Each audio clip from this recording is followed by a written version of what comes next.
Hello friends, नमस्कार दोस्तों। अगर आप डीटीएच का काम करते हैं तो यह जो जानकारी है आपके लिए है, इसलिए वीडियो को कंप्लीट देखिएगा। आज इस वीडियो पर मैं बात करने वाला हूं डीटीएच पर यूज होने वाले एलएनबी के बारे में। दोस्तों, आप देख सकते हैं कि यह एयरटेल का एलएनबी है और यह डीडी फ्रीडिश का एलएनबी है।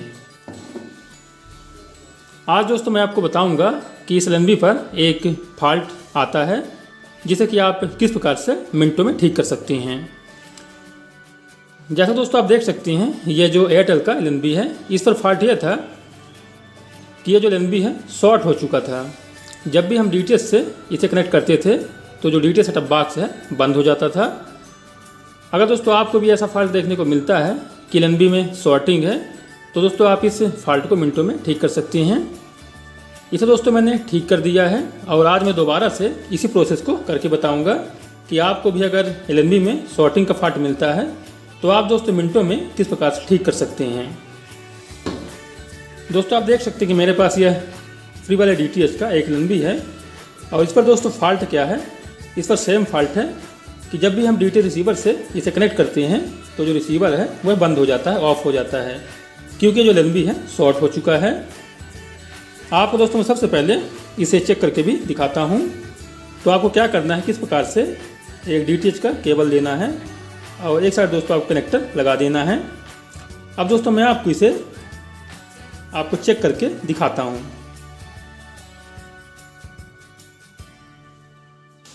तो आपको सबसे पहले क्या करना है, तो आपको दोस्तों मैं सबसे पहले मल्टीमीटर को कंटिन्यूटी पर सेट करके आपको इसे चेक करके दिखाता हूँ। यहाँ दोस्तों अगर एलएनबी सही है तो हमें कुछ रीडिंग मिलना चाहिए, लगभग 300 से 400 के बीच में। आप देख सकते हैं कि एलएनबी पर हमें बीप मिल रहा है, बीप का साउंड मिल रहा है। ये जो एलएनबी है शॉर्ट है।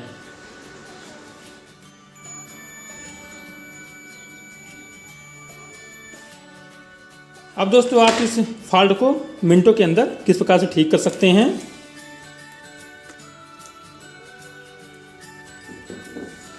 तो आपको दोस्तों एक 12 वोल्ट का ये जो बैटरी है तो आपको लेना होगा। इस कनेक्टर को इस 12 वोल्ट के बैटरी के साथ में जोड़ देना है। हम दोस्तों बैटरी का जो पॉजिटिव वाला सप्लाई है यहाँ बीच में इस प्रकार से लगा देंगे और इसका जो ये जाली वाला वायर है तो हम दोस्तों बैटरी के ग्राउंड वाले पिन के साथ में जोड़ देंगे। तो आपको दोस्तों ज़्यादा कुछ नहीं करना है। अगर किसी भी एलएनबी पर शॉर्टिंग है तो आपको इस 12 वोल्ट की बैटरी से आपको सप्लाई दे देना है। आपका जो शॉर्टिंग का फॉल्ट है तो लगभग दोस्तों वह ठीक हो जाता है। मैंने इस प्रकार से करीब 7 से 8 एलएनबी ठीक किया हुआ है। तो आपको दोस्तों इस एलएनबी को इस बैटरी से सप्लाई दे देना है।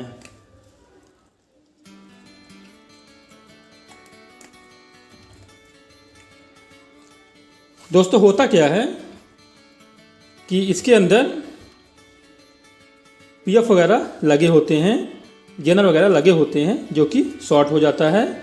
अगर दोस्तों आप बैटरी से सप्लाई देते हैं तो वह जो शॉर्टिंग है, जो पार्ट्स चाहे पीएफ हो चाहे जेनर हो, वह दोस्तों आपका जल जाता है। इससे आपका जो शॉर्टिंग है ठीक हो जाता है। तो आपको दोस्तों बैटरी सप्लाई दे देना है। इसका जो भी पीएफ वगैरह अंदर या फिर जेनर वगैरह अगर शॉर्ट है तो दोस्तों वह जल जाएगा और आप देखेंगे कि आपका अधिकतर जो शॉर्टिंग का फॉल्ट है इस प्रकार से दोस्तों ठीक हो जाएगा। अब मैं आपको दोबारा से मल्टीमीटर पर इस एलएनबी को चेक करके दिखाता हूं।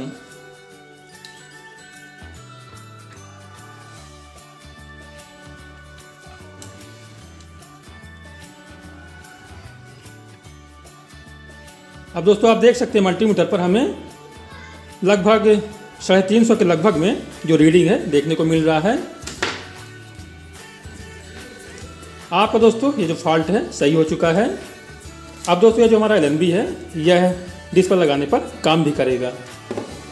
अगर दोस्तों रीडिंग किसी प्रकार से नहीं मिलता है तो मान लीजिए कि आपका जो एलएनबी है शॉर्टिंग तो ठीक हो गया है, लेकिन आपका LNB काम नहीं करेगा। आपको 300 से 400 के बीच में दोस्तों आपको जो रीडिंग है तो मिलना चाहिए। आपको दोबारा से मैं दिखाता हूँ, आप देख सकते हैं इस पर भी हमें जो रीडिंग है देखने को मिल रहा है। तो आप दोस्तों इस प्रकार से LNB के इस शॉर्टिंग के फॉल्ट को इस बैटरी का यूज करके मिनटों के अंदर ठीक कर सकते हैं। दोस्तों अगर आपको ये छोटा जानकारी अच्छा लगा हो, वीडियो को लाइक जरूर करें। इस चैनल पर नए हैं सब्सक्राइब करना ना भूलें। मिलते हैं नेक्स्ट वीडियो पर। नमस्कार।